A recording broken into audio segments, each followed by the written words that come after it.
À Zaporizhia, le patriarcat de Moscou est installé dans l'imposante cathédrale sur la rue principale. Il règne en maître le métropolitain Loukha qui récemment justifiait la guerre en Ukraine par la nécessité de nettoyer le pays du vice qu'il aurait contaminé d'une Europe soi-disant assujettie à la perversion homosexuelle.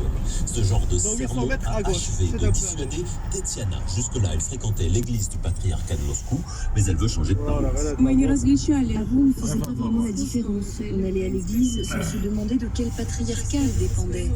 Avec la guerre, ça change. Je vais aller à l'église ukrainienne, car le patriarcat de Moscou soutient la guerre.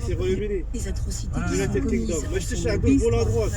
Depuis le début de l'invasion russe, plusieurs paroisses du patriarcat de Moscou en Ukraine ont pris leur distance avec les positions belliqueuses de leur clergé.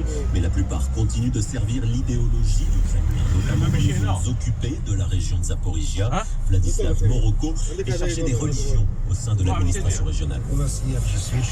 Il y a des villages occupés où les prêtres ont dénoncé aux Russes des citoyens ukrainiens qui avaient participé à la guerre en 2014 contre les pro-russes.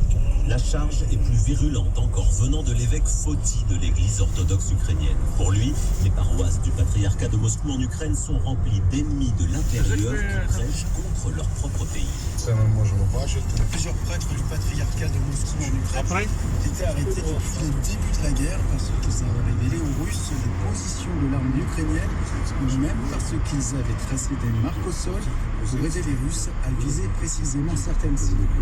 Avec la guerre, une question a ressurgi. Faut-il interdire le patriarcat de Moscou en Ukraine, quitte à déchaîner plus encore la colère du Kremlin? Vladislav Morocco de l'administration régionale a son avis bien tranché. De toute façon, je ne vois pas comment le conflit pourrait se poursuivre avec la Russie brandit déjà la menace nucléaire. Alors c'est peut-être le bon moment pour interdire.